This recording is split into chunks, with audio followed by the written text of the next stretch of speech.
Hi friends, நான் உங்கள் Varadaraja and welcome to our channel. இன்றைக்கி நம்ம எபிசோட் 479 சப்ஸ்கிரைபர்ஸ் ரியல் லைஃப் கோஸ் எக்ஸ்பீரியன்ஸ் தாங்க வந்து பார்க்க போகிறோம்.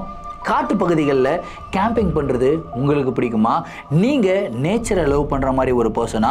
பொதுவாக இந்த நேச்சரை லவ் பண்ணுற மாதிரி பர்சன்ஸ் கண்டிப்பாக காட்டு பகுதிகளில் கேம்பிங் பண்ணி அந்த இடத்துல தங்கணும் அப்படின்னு சொல்லி ஆசைப்படுவாங்க. ஆனால் அந்த இடத்துல தங்கும்போது அவங்க நிறையா பிரச்சனைகளை வந்து ஃபேஸ் பண்ண வேண்டியது வரும். பொதுவாக இந்த காட்டு வன விலங்குகள் இருக்கு இல்லையா, ஸோ அந்த வன விலங்குகள் கிட்டேருந்து பிரச்சனைகள் ஃபேஸ் பண்ணலாம். ஆனால் நிறைய நேரங்களில் நிறைய அமானுஷமான சக்திகளும் காட்டுக்குள்ளே சுற்றிக்கிட்டு இருக்கும் அப்படின்னு சொல்லுவாங்க. அந்த அமானுஷமான சக்திகள் கிட்ட நீங்கள் மாட்டிக்கிட்டீங்க அப்படின்னா அப்போ உங்களுடைய மனநிலைமை எப்படி இருக்கும்? பயங்கர டெரிஃபைங்காக இருக்கும்ல. இன்றைக்கி நீங்கள் பார்க்க போகிற நிகழ்வில் அப்படிப்பட்ட மிகவும் சுவாரஸ்யமான சம்பவம் தாங்க காத்துக்கிட்டு இருக்கு. இந்த சம்பவத்தை நீங்கள் பார்க்குறதுக்கு முன்னாடி நீங்கள் நம்ம சேனலுடைய புதிய பார்வையாளராக இருந்தாலும் சரி, இல்லைனா நம்மளுடைய சேனலை பார்த்துட்ருக்கீங்க, சப்ஸ்கிரைப் பண்ணாமல் பார்த்துட்ருக்கீங்க அப்படின்னா தயவுசெய்து சப்ஸ்கிரைப் பண்ணிக்கோங்க. கூடவே இருக்கிற பெல் ஐகானை கிளிக் பண்ணிக்கோங்க. அப்போ தான் நான் எவ்ரி ஆல்டர்னேட்டிவ் டே போடுற வீடியோ உங்களால் உடனே பார்க்க முடியும். வாங்க ஸ்ட்ரெயிட்டாக வீடியோக்குள்ளே போகலாம்.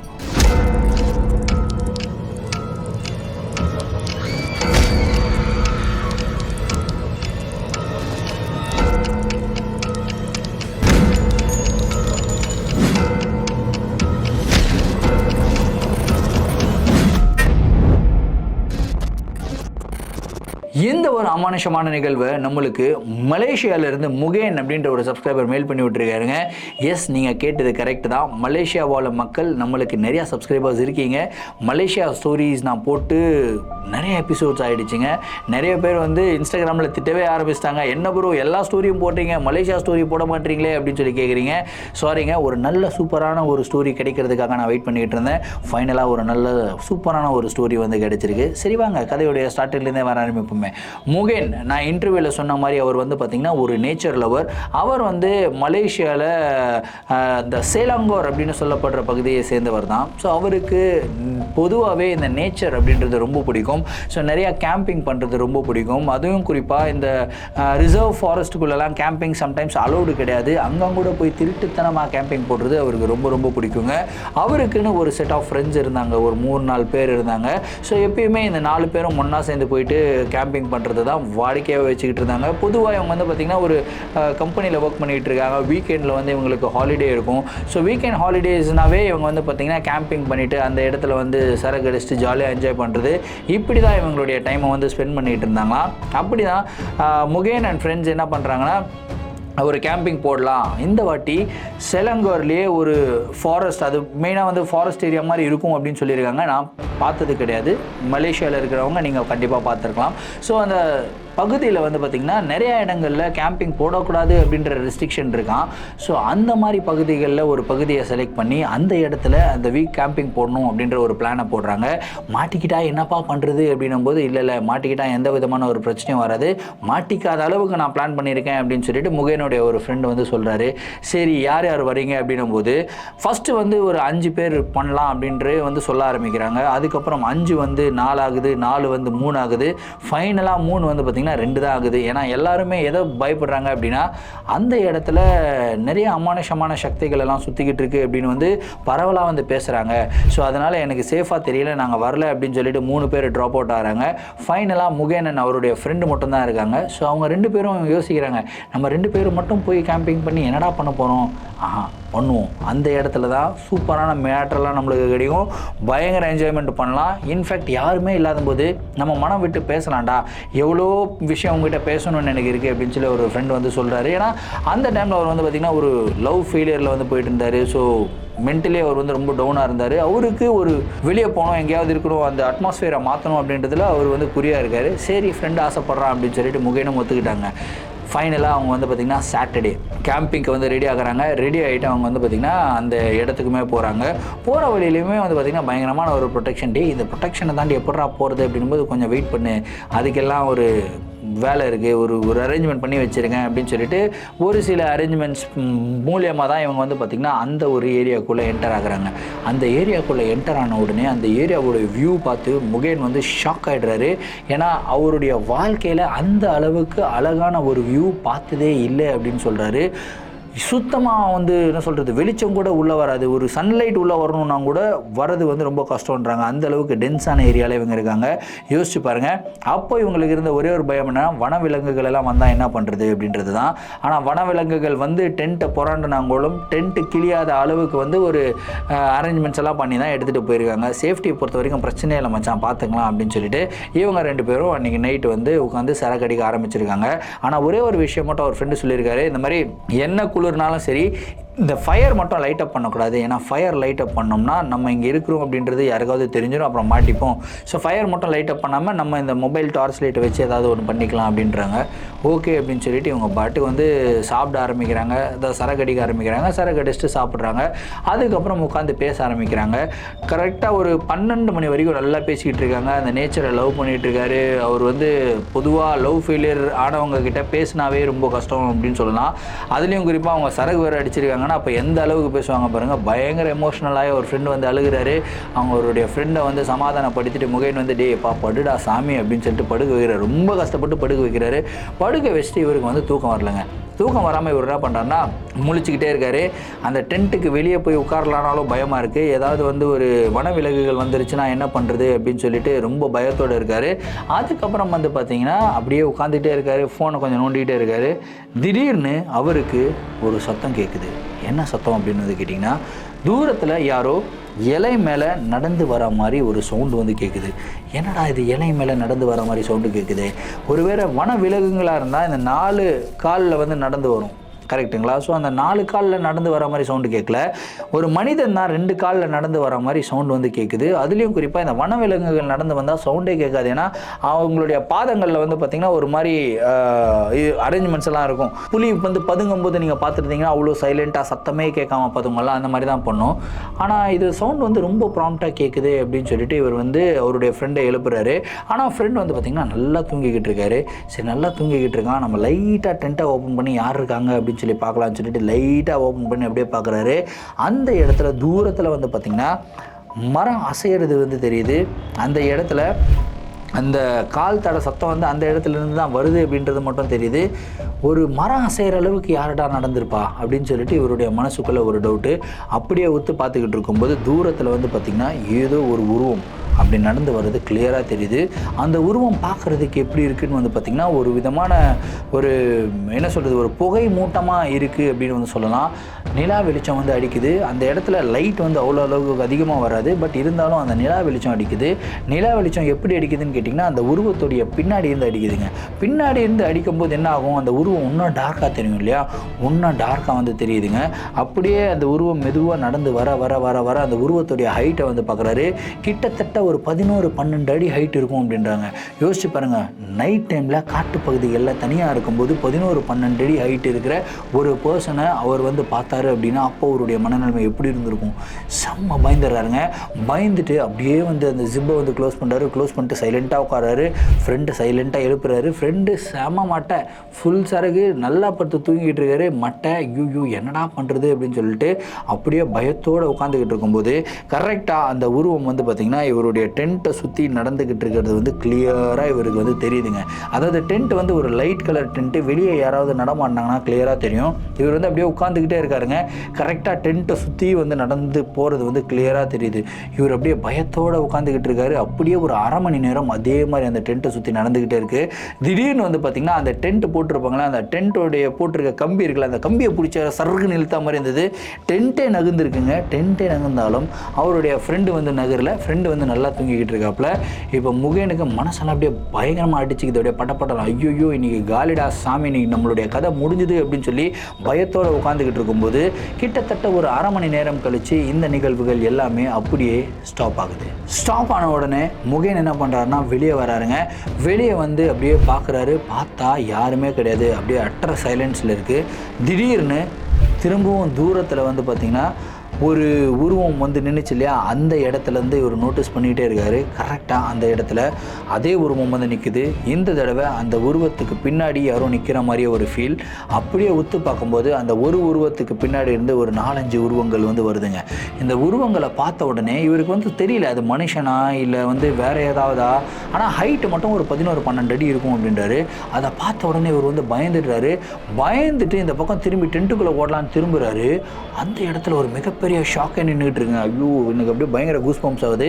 அந்த இடத்துல வந்து பார்த்திங்கன்னா ஒரு பயங்கர ஷாக்கிங்கான ஒரு விஷயத்தை பார்க்குறாரு. அந்த டென்ட்டுக்கு பின்னாடி வந்து பார்த்திங்கன்னா அந்த இடத்துல ஒரு 5 உருவம் நின்றுக்கிட்டு இருக்குல்ல, அதே மாதிரி ஒரு உருவம் வந்து பார்த்திங்கன்னா அந்த டென்ட்டுக்கு பின்னாடி வந்து நின்றுக்கிட்டு இருக்கு. டென்ட்டுக்கு பின்னாடி நின்று அப்படியே வந்து இப்படி கையெல்லாம் இப்படி விரித்து வச்சு இப்படி நின்றுக்கிட்டு இருக்குங்க. அப்படியே தலையிலேருந்து அப்படியே புகையாக போனால் எப்படி இருக்குமோ அந்த மாதிரி புகையாக போகுதுங்க. இந்த ஒரு மேட்டரை பார்த்த உடனே இவருக்கு செம்ம பயம். ஏன்னா இந்த பக்கம் 10 மீட்டரில் ஓடினா இந்த பக்கம் ஒரு உருவம் இருக்குது, இந்த பக்கம் ஒரு 5-6 உருவம் இருக்குது. எல்லாமே இவரை நோக்கி நடந்து வரதை பார்க்குறாரு. ஐயோ, இந்த இடத்துலேருந்து எப்படியாவது ஓடணும்டா அப்படின்னு சொல்லிட்டு நண்பனை கடவுள் பார்த்துக்கிட்டோம் அப்படின்னு சொல்லிட்டு இவர் வந்து ஓடுறாருங்க. இவர் எந்த பக்கம் ஓடுறாருன்றதுலாம் தெரியல, சும்மா காட்டு மூக்கில் ஓடுறாரு, காட்டுக்குள்ளே பயங்கரமாக ஓடுறாரு. ஓடி போயிட்டு அந்த தூரத்தில் பார்த்தா ஒரு பில்டிங் வந்து இருக்குங்க. யோசிச்சு பாருங்கள், அவ்வளோ அளவுக்கு ரிசர்வான ஒரு ஃபாரஸ்ட்டுக்குள்ளே ஒரு பில்டிங் வந்து இருக்குது. என்னடா இது பில்டிங் மாதிரி இருக்குது அப்படின்னு சொல்லிட்டு பில்டிங்குடைய வாசலில் பார்க்குறாரு. ஒரு வேனெல்லாம் நின்றுக்கிட்டு இருக்கு. என்னடா பில்டிங் இது, இந்த பில்டிங்கை பற்றி யாருக்குமே எதுவுமே தெரியாதடா அப்படின்னு சொல்லிட்டு அவர் வந்து உள்ளே போகிறாருங்க. உள்ளே போனால் வந்து பார்த்திங்கன்னா அந்த இடத்துல ஒரு ஹாஸ்பிட்டல், அந்த பில்டிங் வந்து பார்த்திங்கன்னா ஒரு ஹாஸ்பிட்டல் மாதிரி இருக்குது. உள்ளே போன உடனே ஒரு நர்ஸை வந்து மீட் பண்ணுறாரு. நர்ஸ் வந்து இவங்ககிட்ட வந்து பேசுகிறாங்க, அதாவது இவர்கிட்ட வந்து பேசுகிறாங்க முகின் கிட்ட. என்ன ஆச்சு, ஏன் இந்த மாதிரி பதட்டத்தோடு ஓடி வரீங்க, என்ன ஆச்சு அப்படின்னு சொல்லி கேட்குறாங்க. இல்லை நாங்கள் கேம்பிங் பண்ணிக்கிட்டு இருந்தோம், அந்த கேம்பிங் பண்ணுற போது இந்த மாதிரி இஷ்யூலாம் நடந்தது அப்படின்னு வந்து சொல்கிறாரு. இந்த இடத்துல கேம்பிங்கே அலோடு இல்லையே, எப்படி நீங்கள் உள்ளே வந்தீங்க, எப்படி கேம்பிங் போட்டிங்க அப்படின்னு சொல்லி நர்ஸு கேட்டுட்ருக்காங்க. தெரியாமல் வந்துட்டேன் மேடம், என் ஃப்ரெண்டு வேறு அங்கே தனியாக மாட்டிக்கிட்டான், அவனுக்கு ஏதாவது ஆயிடுச்சுன்னா என்ன பண்ணுறது, எனக்கு ரொம்ப பயமாக இருக்குது, எப்படியாவது காப்பாற்றுங்க, ஏதாவது ஹெல்ப் பண்ண முடியுமா அப்படின்னு சொல்லி கேட்குறாங்க. அப்படி கேட்டுக்கிட்டு இருக்கும்போது நர்ஸ் சொல்கிறாங்க, உங்கள் ஃப்ரெண்டுக்கெல்லாம் ஒன்றும் ஆகாது, கவலைப்படாதீங்க, நீங்கள் பதட்டப்படாமல் இங்கே உட்காருங்க அப்படின்னு சொல்லிட்டு உட்கார வைக்கிறாங்க. உட்கார வச்சுட்டு அவங்க உள்ளே போயிருக்காங்க. உள்ளே போயிட்டு தண்ணி எடுத்துகிட்டு வந்து கொடுத்துருக்காங்க. இவர் வந்து தண்ணியை குடிச்சிருக்காரு. சரி, இதோ வந்துடுறேங்க, ஒரு 2 நிமிஷம் வெயிட் பண்ணுங்கள், நான் உள்ளே போயிட்டு வந்துடுறேன் அப்படின்னு சொல்லிட்டு திரும்பவும் அந்த நர்ஸ் வந்து உள்ளே போயிருக்காங்க. உள்ளே போயிட்டதுக்கப்புறம் இவர் வந்து பார்த்திங்கன்னா வெயிட் பண்ணுறாரு. கிட்டத்தட்ட ஒரு அரை மணி நேரம் ஆகுது, 3/4 மணி நேரம் ஆகுது, 1 மணி நேரம் ஆகிடுச்சு. 1 மணி நேரம் ஆகியும் இவர் மட்டும் தனியாக உட்காந்துக்கிட்டு இருக்காரு. அந்த நர்ஸை தவிர வேறு யாருமே கிடையாது அந்த ஹாஸ்பிட்டலில்.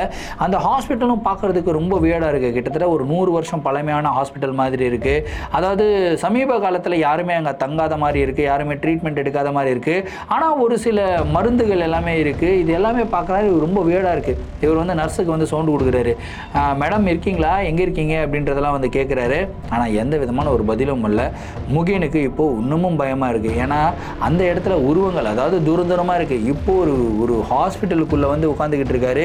வந்த நர்ஸையும் காணோம், இந்த இடத்துல யாருமே இல்லை. இந்த இடத்துல அந்த உருவங்கள் வந்து நம்மளை ஒரு ரூமில் லாக் பண்ணிடுச்சுன்னா என்ன பண்ணுறது அப்படின்னு சொல்லிட்டு இவர் மெதுவாக எழுந்துக்கிறாருங்க.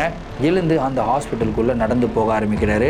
ஒரு ரூமாக பார்க்குறாரு, எல்லா ரூமுமே காலியாக இருக்குது. காலியாக மட்டும் இல்லை, அந்த ஹாஸ்பிட்டலுடைய சிவர்கள்லேயே வந்து பார்த்திங்கன்னா மரங்கள் எல்லாம் வளர்ந்துருக்கு. அப்படின்னா பல வருஷமாக அந்த ஹாஸ்பிட்டலை யாருமே யூஸ் பண்ணல அப்படின்றத மட்டும் தெரிஞ்சுக்கிறாரு. அப்படி இருக்கும்போது இந்த நர்ஸ் எப்படி உள்ளேருந்து வந்தாங்க அப்படின்ற ஒரு கேள்வி இன்னமும் பயமாக இருக்குது அப்படின்னு சொல்லி அந்த ஹாஸ்பிட்டலுக்குள்ளே அப்படியே நடந்து போய்கிட்டே இருக்காரு. கரெக்டாக உள்ளே நடந்து போய்கிட்டே இருக்காரு. ஒரு ரூமாக ஓப்பன் பண்ணி பார்க்குறாரு. எல்லா ரூமுமே வந்து பார்த்திங்கன்னா காலியாக தான் இருக்குது. ஃபைனலாக தூரத்தில் கிட்டத்தட்ட ஒரு 20 ரூம் கிராஸ் பண்ணதுக்கப்புறம் தூரத்தில் இன்னும் 10 ரூம் கழித்து அந்த இடத்துல ஏதோ ஒரு சவுண்டு வருது மட்டும் கிளியராக இவருக்கு கேட்டிருக்குங்க. என்னடா அந்த இடத்துல ஒரு சவுண்டு வருது அப்படின்னு சொல்லிட்டு இவர் வந்து குடுகுடுன்னு ஓடுறாரு. ஓடி போயிட்டு அந்த ரூமை திறந்து பார்த்தா உள்ளே வந்து பார்த்திங்கன்னா ஒரு ஆர்மி ஆஃபீஸர் வந்து நின்றுக்கிட்டு இருக்காப்புல. ஆர்மி ஆஃபீஸர் அவர் கையில் ஏதோ அடிபட்டிருக்கு, மருந்து வந்து போட்டுக்கிட்டு இருக்காப்புல. அவர் ஒன்று இவரை பார்த்த உடனே நீங்கள் யார், எப்படிங்க வந்தீங்க அப்படின்னு சொல்லிட்டு அவருடைய ரைஃபில் வந்து எடுக்கிறாரு. எடுத்த உடனே சார் நாங்கள் இந்த மாதிரி வந்தேன் சார், ஒரு நர்ஸ் வந்தாங்க, தண்ணியெல்லாம் கொடுத்தாங்க, எனக்கு ரொம்ப பயமாக இருக்கேன், என் ஃப்ரெண்டு வேறு அங்கே தனியாக மாட்டிக்கிட்டான் சார். அந்த நர்ஸுக்கிட்ட சொன்னேன், அவங்க வந்து ஏதோ வந்துடுறேன் அப்படின்ட்டு வந்தாங்க. கிட்டத்தட்ட ஒரு 1 மணி நேரம் கிட்ட ஆக போகுது சார், எங்கே போனாங்கன்னே தெரியல அப்படின்னு வந்து சொல்கிறாரு. என்னது நர்ஸு வந்தாங்களா, இந்த ஹாஸ்பிட்டலில் யாருமே தங்கலையே, என்ன தவிர நான் மட்டும்தான் இருக்கேன், அப்படி இருக்கும்போது எந்த நர்ஸை பற்றி நீ பேசிக்கிட்டு இருக்க அப்படின்னு சொல்லி அவர் வந்து பேசுகிறாரு. இப்போ முகினுக்கு தலையெல்லாம் சுத்த ஆரம்பிக்குது. என்னடா உண்மையிலேயே ஒரு லேடியை வந்து பார்த்தோம், தண்ணி கொடுத்தாங்க, குடித்தோம், நல்லா பேசினாங்க, ஒன்றும் பதறாதீங்க, பயப்படாதீங்க, உங்களுக்கு எதுவுமே ஆகாது அப்படின்னு சொன்னாங்க. இது எல்லாமே நம்மளுக்கு நடந்ததேடா. இப்போ இந்த ஆர்மி ஆஃபீஸர் என்ன சொல்கிறாருன்னா, இந்த மாதிரி இந்த இடத்துல அவர் மட்டும்தான் இருக்கிறேன்னு வந்து சொல்கிறாரு. ஒன்றுமே புரியலையே அப்படின்னு சொல்லிட்டு முகின் அந்த இடத்துல உட்காந்து அழுக ஆரம்பிக்கிறாரு. அந்த ஆர்மி ஆஃபீஸர் மெதுவாக முகின் பக்கத்தில் நடந்து வராருங்க. தோள் மேலே கையை வச்சுட்டு, ஏன் அழுகிறீங்க, அழுகாதீங்க, எதுவுமே பிரச்சனை இல்லை, எல்லாமே நல்லதே நடக்கும், பயப்படாதீங்க, நான் இருக்கேன்ல, நான் உங்கள் கூடயே இருக்கேன், உங்களை விட்டு போக மாட்டேன் அப்படின்னு வந்து சொல்கிறாரு. ஓகே அப்படின்னு சொல்லிட்டு அந்த ஆர்மி ஆஃபீஸர் கூடயே வந்து உட்காந்துக்கிட்டு இருக்காரு. திடீர்னு அந்த ஆர்மி ஆஃபீஸர் என்ன பண்ணுறாருன்னா, பட்டுன்னு அவருடைய ரைஃபிள் எடுக்கிறாரு. ஒளிஞ்சிக்கோ, இந்த இடத்துல மிகப்பெரிய பிரச்சனை வரப்போகுது, ஒளிஞ்சிக்கோ அப்படின்றாரு. என்னடா இது பிரச்சனைன்ற, என்ன சார் சொல்கிறீங்கன்னா, ஒன்றும் இல்லை, நீ அங்கே போய் ஒளிஞ்சிக்கோ அப்படின்னு சொன்ன உடனே இவர் வந்து பார்த்திங்கன்னா அந்த இடத்துல ஒரு பெஞ்ச் மாதிரி இருக்குது, அந்த பெஞ்சுக்கு கீழே போய் ஒளிஞ்சிக்கிறாரு. அந்த பெஞ்சுக்கு மேலே வந்து பார்த்திங்கன்னா ஜன்னல் இருக்குது. என்னதான் பிரச்சனை அப்படின்னு சொல்லிட்டு அந்த ஜன்னல் அப்படியே எட்டி பார்க்குறாரு முகின். எட்டி பார்த்தா இவர் கேம்புக்கு பக்கத்தில் மிகப்பெரிய உருவங்கள் எல்லாம் பார்த்தார் இல்லையா, அதே மாதிரி ஒரு 10-12 உருவங்கள் வந்து பார்த்திங்கன்னா அந்த இடத்துல நின்றுக்கிட்டு இருக்குங்க. அப்படியே தலை மேலேருந்து அப்படியே புகையாக போகிறத வந்து முகின் பார்த்துக்கிட்டு இருந்திருக்காரு. ஐயோ என்னடா நடக்குது, ஒன்றும் பிரச்சனை இல்லையடா அப்படின்னு சொல்லிட்டு இவர் பார்க்குறாரு. ஆர்மி ஆஃபீஸரும் வந்து பார்த்திங்கன்னா ஒரு மாதிரி ஒரு ரைஃபிள் மட்டும் வச்சிருக்காரு. அவருமே ரொம்ப பதட்டத்தில் தான் இருக்காரு. ஆனால் இவர்கிட்ட முகின் கிட்ட ஒன்றும் பயப்படாத, நான் இருக்கிறேன், நான் பார்த்துக்கிறேன் அப்படின்றத மட்டும் சொல்கிறாருங்க. அதுக்கப்புறம் இப்படியே கொஞ்சம் நேரம் போகுது. கொஞ்ச நேரம் கழித்து அந்த இடத்துல ஒரு மாதிரி டமடமான்னு சவுண்டெல்லாம் கேட்குது. ஏதேதோ பொருள்களெல்லாம் விழுகிற மாதிரி சவுண்டெல்லாம் கேட்குது. கேட்ட உடனே அப்படியே இன்னும் கொஞ்சம் நேரத்தில் அந்த சவுண்ட் எல்லாமே நின்று போய் அப்படியே சைலண்ட் ஆகுதுங்க. சைலண்ட் ஆகிட்டு ஆர்மி ஆஃபீஸரும் சைலண்ட் ஆகுறாரு, இவரும் சைலண்ட்டாக இருக்காரு. கிட்டத்தட்ட ஒரு 10 நிமிஷம் அப்படியே அந்த இடத்துல மயான அமைதிங்க. அந்த அமைதிக்கு அப்புறம் அந்த ஆர்மி ஆஃபீஸர் பொறுமையாக இவர்கிட்ட நடந்து வராருங்க. நடந்து வந்து, உன் பேர் என்னப்பா சொன்னேன், முகின் தானே, வா இங்கேருந்து கிளம்பலாம், உன்னோட கேம்ப் எந்த இடத்துல இருக்குதுன்னு சொல்லி நான் அந்த கேம்பை ட்ராப் பண்ணிடுறோன்னா அதுக்கப்புறம் நம்ம கிளம்பலாம் அப்படின்னு சொல்லிட்டு இவரை வந்து அந்த ஜீப் ஒன்று இருந்துரு, அந்த ஜீப்பில் ஏற்றிக்கிறாரு. அதுக்கப்புறம் மெதுவாக அந்த ஜீப்பு வந்து நகர ஆரம்பிக்குதுங்க. அந்த ஜீப்பு கிட்டத்தட்ட ஒரு 100-200 மீட்டர் நகர்ந்த உடனே இவங்க அந்த பில்டிங் இருந்தாங்களே, அந்த பில்டிங்கில் யாரோ வந்து டமால்னு குண்டு சுடுற மாதிரி சவுண்டு வந்து கேட்டிருக்கு. இவருக்கு ஒன்றும் புரியல, என்னடா குண்டு சுடுற மாதிரி சவுண்டெல்லாம் கேட்குதுன்னு சொல்லிட்டு முகின் வந்து பதறாரு. ஆர்மி ஆஃபீஸர் வந்து ஒன்றும் பிரச்சனை இல்லை, இதெல்லாம் ரெகுலராக நடக்கிறது தான், அதெல்லாம் பார்த்து பயப்படாத, வா நம்ம போகலாம் அப்படின்னு சொல்லிட்டு அப்படியே அந்த ஜீப்பை வந்து ஓட்டிகிட்டு போயிட்டே இருந்திருக்காரு. கரெக்டாக அந்த கேம்ப் இருக்கிற இடத்துக்கு பக்கத்தில், அதாவது கிட்டத்தட்ட இன்னொரு 1 கிலோமீட்டர் போனால் இவங்க அந்த கேம்பிங் போட்டிருந்தாங்களே அந்த இடம் வந்துடும். கரெக்டாக அந்த இடத்துல ஜீப் வந்து பார்த்திங்கன்னா பஞ்சர் ஆகிடுது. என்னடா இது ஜீப் பஞ்சர் ஆகிடுச்சு அப்படின்னு சொல்லிட்டு இறங்கி ஜீப்போடைய டயரை அதாவது ஸ்டெஃப்னியை வச்சு மாற்றுவாங்க இல்லையா, ஸோ அந்த மாதிரி அந்த வீலையும் டயரையும் வந்து மாற்றிக்கிட்டு இருக்கும்போது திரும்பவும் அந்த கேம்ப் பக்கத்தில் யாரோ நெருப்பு எரிய விட்டா மாதிரி ஒரு நெருப்பு கொழுந்தாக எரிஞ்சால் எப்படி இருக்குமோ அந்த மாதிரி ஒரு விஷயம் வந்து இவங்களுடைய கண்களுக்கு தெரியுதுங்க. தெரிஞ்ச உடனே முகின் வந்து பயப்படுறாரு. அந்த ஆர்மி ஆஃபீஸர், ஐயோ என் ஃப்ரெண்ட் அங்கே இருக்கான் அப்படின்னு சொல்லி கத்த ஆரம்பிக்கிறாரு. ஒன்றும் பிரச்சனை இல்லை அப்படின்னு சொல்கிறாரு அந்த ஆர்மி ஆஃபீஸர். வா அங்கே இன்னும் இல்லை, வா அங்கே போய் பார்த்துக்கலாம், ஃப்ரெண்டு நல்லா தான் இருப்பான், வா போய் பார்த்துக்கலாம் அப்படின்னு சொல்லிட்டு அதுக்கப்புறம் அந்த இடத்துக்கு வந்து கூட்டிகிட்டு போகிறாரு. டைமு பார்த்தா அதிகாலை ஒரு 4-4:30 மணி இருக்கும். ஸோ 4:30 மணி அளவில் வந்து பார்த்திங்கன்னா லைட்டாக கொஞ்சம் வெளிச்சம் வந்திருக்கு அந்த இடத்துல. இவருமே அந்த இடத்துக்கு வந்து போய்டுறாரு, அந்த கேம்பிங் போட்ட இடத்துக்கு போய்டுறாரு. அந்த இடத்துல போய் பார்த்தா ஒரு மிகப்பெரிய ஷாக்கு. ஏன்னா கிட்டத்தட்ட ஒரு 1.5 கிலோமீட்டர் பின்னாடி இருந்து பார்க்கும்போது எக்ஸாக்டாக இவங்க கேம்பிங் போட்டுக்கிட்டு இருந்த இடத்துல தான் ஒரு மாதிரி நெருப்பு பிளம்பெல்லாம் வந்தது. இவங்க கண் கூட வந்து பார்த்தாங்க. ஆனால் அந்த இடத்துக்கு போயிருக்காரு. அந்த இடத்துக்கு போயிட்டு கேம்பிங் போன இடத்துல போனால் அந்த இடத்துல நெருப்பு எரிஞ்ச மாதிரி எந்த ஒரு சுவடுமே இல்லை. அதுக்கப்புறம் அந்த டென்ட்டை ஓப்பன் பண்ணிவிட்டு ஃப்ரெண்டு உயிரோடு இருக்கிறானா அப்படின்றத தான் செக் பண்ணுறாரு. பார்த்தா அவருடைய ஃப்ரெண்டு வந்து பார்த்திங்கன்னா நல்லா தாங்க இருக்காரு, எந்த விதமான ஒரு பிரச்சனையும் இல்லாமல் தான் இருந்திருக்காரு. அப்போ வரைக்கும் நல்லா தான் தூங்கிக்கிட்டு இருக்காரு. அதுக்கப்புறம் தேங்க்யூ சார், ரொம்ப தேங்க்யூ சார், நாங்கள் இங்கேருந்து கிளம்புறோம் அப்படின்னு சொல்கிறாரு. உடனடியாக இங்கேருந்து கிளம்புங்க, இதுக்கப்புறம் இங்கே இருந்தீங்கன்னா உங்களுடைய உயிருக்கே ஆபத்து, தயவு செய்து இங்கேருந்து கிளம்புங்க அப்படின்னு சொல்லிட்டு அந்த ஆர்மி ஆஃபீஸர் வந்து பார்த்திங்கன்னா அவருடைய ஜீப்பை எடுத்துகிட்டு கிளம்பி போய்ட்டாரு. அதுக்கப்புறம் ஃப்ரெண்டை எழுப்புனதுக்கப்புறம் இவருக்கு என்னென்ன நடந்தது அப்படின்னு சொல்லி எல்லா விஷயத்தையும் சொல்கிறாரு. அப்போது அவருடைய ஃப்ரெண்டு பயங்கரமாக ஷாக் ஆகுறாரு. என்னடா ஷாக் ஆகுற அப்படின்னு சொல்லி கேட்கும்போது, டேய் நீ சொல்கிற மாதிரி இந்த இடத்துல ஒரு ஹாஸ்பிட்டல் வந்து கிட்டத்தட்ட ஒரு 200 வருஷத்துக்கு முன்னாடி இருந்ததாக நான் கேள்விப்பட்டிருக்கேன்.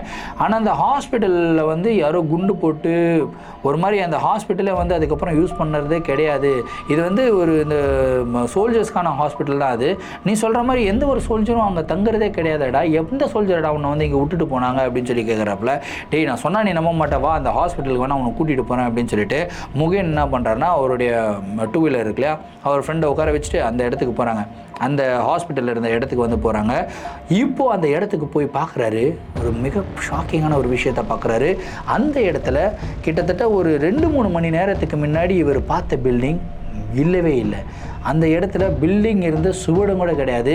இன்ஃபேக்ட் 1-2 கற்கள் வந்து இருந்திருக்கு. அதாவது அந்த இடத்துல கிட்டத்தட்ட ஒரு 100-200 வருடங்களுக்கு முன்னாடி பில்டிங் இருந்த மாதிரி கற்கள், அதாவது கட்டி வச்சிருந்த கற்கள்லாம் இருக்கும் இல்லையா, அந்த மாதிரி கல்லெல்லாம் இருந்திருக்கு. என்னடா இது இந்த மாதிரிலாம் இருக்குது, இந்த இடத்துல தான் நான் அந்த பில்டிங்கை பார்த்தேன், இந்த இடத்துல தான் அந்த ஆர்மி ஆஃபீஸரை பார்த்தேன், இங்கே தானே ஒரு ஜீப் நின்றுது அப்படின்னு சொல்லி இந்த பக்கம் பார்க்குறாரு. பார்த்தவருக்கு ஒரு மிகப்பெரிய ஷாக்கு. ஏன்னா உண்மையிலேயே அந்த இடத்துல வந்து பார்த்திங்கன்னா ஒரு பழங்கால வண்டி வந்து நின்றுக்கிட்டு இருக்குது, ஒரு ஜீப் வந்து நின்றுக்கிட்டு இருக்குது. அப்படியே அந்த ஜீப் மேலே யாரோ குண்டு போட்ட மாதிரி ஒட்டஞ்சி அந்த ஜீப்பை சுற்றி வந்து மரம்லாம் வளர்ந்து ஒரு மாதிரி இருக்குங்க. அதை பார்த்த உடனே ஒரு ஷாக் ஆகுறாரு. ஜீப்புடைய நம்பர் வந்து நோட்டீஸ் பண்ணுறாரு. நோட்டீஸ் பண்ணால் எக்ஸாக்டாக அந்த ஜீப்பில் தான் அந்த ஆர்மி ஆஃபீஸர் எடுத்து வந்து இவரை விட்டுருக்காரு. இப்போ தான் முகினுக்கு ஒரு விஷயம் கிளியராக புரியுது. இவர் கேம்பிங்கில் இருக்கும்போது பார்த்த உருவங்களும் அமானுஷமான உருவங்கள் தான். அந்த அமானுஷமான உருவங்கள் இவங்களை வந்து ஏதோ ஒன்று பண்ணணும் அப்படின்ற ஒரு இன்டென்ஷனில் வந்திருக்கு. ஆனால் இவர் தப்பிச்சு அந்த இடத்துக்கு போகும்போது அந்த ஆர்மி ஆஃபீஸருடைய உருவமும் ஒரு ஆன்மா தான். அந்த ஆர்மி ஆஃபீஸருடைய ஆன்மா வந்து பார்த்திங்கன்னா இவருடைய உயிரை காப்பாற்றிருக்கு அப்படின்றத வந்து புரிஞ்சுக்கிறாரு. அதுக்கப்புறம் அந்த ஆர்மி ஆஃபீஸருக்கு வந்து ஒரு நன்றி சொல்லிவிட்டு அந்த இடத்துக்கு அந்த ஜீப்புக்கு வந்து தொட்டு கும்பிட்டுட்டு, இதுக்கப்புறம் இந்த மாதிரி நாங்கள் தவறு செய்ய மாட்டோம், இந்த மாதிரி கேம்பிங் போடக்கூடாதுன்னு சொன்ன இடத்துல வந்து கேம்பிங் போட மாட்டோம் அப்படின்னு சொல்லிட்டு அந்த இடத்துலேருந்து இவரும் இவருடைய ஃப்ரெண்டும் கிளம்பி வந்திருக்காங்க. அதுக்கப்புறம் இவங்களுக்கு எந்த விதமான ஒரு அமானுஷமான நிகழ்வுகளும் நடக்கவே இல்லை அப்படின்னு சொல்லியிருக்காங்க. எவ்வளோ ஒரு ஃபேசினேட்டிங்கான ஒரு ஸ்டோரி பாருங்கள், யோசிச்சு பாருங்கள். அன்றைக்கி அவர் ஏதாவது யோசிச்சிருப்பாரா, இந்த மாதிரி ஒரு ஆன்மாக்கள் கிட்டேருந்து தப்பிக்கிறதுக்காக ஒரு இடத்துக்கு போய் தஞ்சம் புகுந்திருக்கோம், அந்த இடத்துக்குள்ளே இருக்கிற ஒரு ஆன்மாவே நம்மளை காப்பாற்றிருக்கோம் அப்படின்னு சொல்லி முகின் யோசிச்சு பார்த்துருப்பாரா? கொஞ்சம் யோசிச்சு பாருங்கள். இதே மாதிரி ஒரு சம்பவம் உங்களுடைய வாழ்க்கையில் நடந்தால் உங்களுடைய மனநிலைமை எப்படி இருக்கும் அப்படின்றத கமெண்ட் பாக்ஸில் சொல்லுங்கள். இந்த வீடியோ உங்களுக்கு ரொம்ப பிடிச்சிருக்கும் அப்படின்றதுல எந்த விதமான சந்தேகம் இல்லை. இந்த வீடியோவை பற்றின உங்களுடைய கருத்துக்கள் கமெண்ட் பாக்ஸில் சொல்லுங்கள். இந்த வீடியோவுக்கு நீங்கள் 3000 லைக்ஸ் அண்ட் 300 கமெண்ட்ஸ் போடுவீங்க அப்படின்றத நினைக்கிறேன். மலேசியன் சப்ஸ்கிரைபர்ஸ் தயவு செய்து உங்களுடைய ஸ்ட்ரென்த்தை காட்டுங்க. நீங்கள் எத்தனை பேர் நம்மளுடைய சேனல் இருக்கிறீங்க அப்படின்னு சொல்லி நான் தெரிஞ்சுக்க ஆசைப்பட்றேன். ஸோ ஒரு மலேசியன் சப்ஸ்கிரைபரும் தயவு செய்து comment I am from Malaysia அப்படின்னு சொல்லி போடுங்க. ஸோ நானும் தெரிஞ்சுக்கிறேன் அட்லீஸ்ட் எத்தனை பேர் இருக்கிறீங்க அப்படின்னா. நான் நிறைய பேர் என்னோட டிஎம்மில் வந்து திட்டுறீங்க, எங்களுடைய ஸ்டோரி நீங்கள் போடவே இல்லைன்னு சொல்லிட்டு. ஸ்டோரி ஒன்று போட்டால் பயங்கர ஒர்த்தாக போடணும் இல்லையா? ஸோ அந்த ஒர்த்தான ஒரு ஸ்டோரிக்காக தான் நான் இது வரைக்கும் காத்துக்கிட்டு இருந்தேன். இப்போ ஒரு ஒர்த்தான ஸ்டோரி கிடச்சிருச்சு, அதனால் உடனே போட்டேன். ஸோ உங்களை காக்க வச்சதுக்கு ரொம்ப சாரி. ஆனால் காக்க வச்சதுக்கு ஒரு நல்ல ஸ்டோரியை கொடுத்துருப்பேன் அப்படின்ற ஒரு சந்தோஷத்தோட இந்த ஸ்டோரியை நான் முடிச்சுக்கிறேன். இதே மாதிரி உங்களுடைய வாழ்க்கையில் ஏதாவது அமானுஷமான நிகழ்வுகள் நடந்திருந்து அந்த நிகழ்வுகளை என்கிட்ட ஷேர் பண்ணணும்னு நினச்சிங்கன்னா இன்ஸ்டாகிராமில் ஃபாலோ பண்ணிட்டு என்னோட இன்ஸ்டாகிராமில் டிஎம் பண்ணுங்கள். இல்லைனா மேல் ஐடிக்கு மேலே சென்ட் பண்ணி விடுங்க. கண்டிப்பாக உங்களுடைய நிகழ்வுகளும் நம்மளுடைய சேனலில் வீடியோஸாக போடப்படும். மீண்டும் அடுத்த வீடியோவில் சந்திக்கும் வரை நான் உங்கள் Varadaraja signing off. Thank you and bye.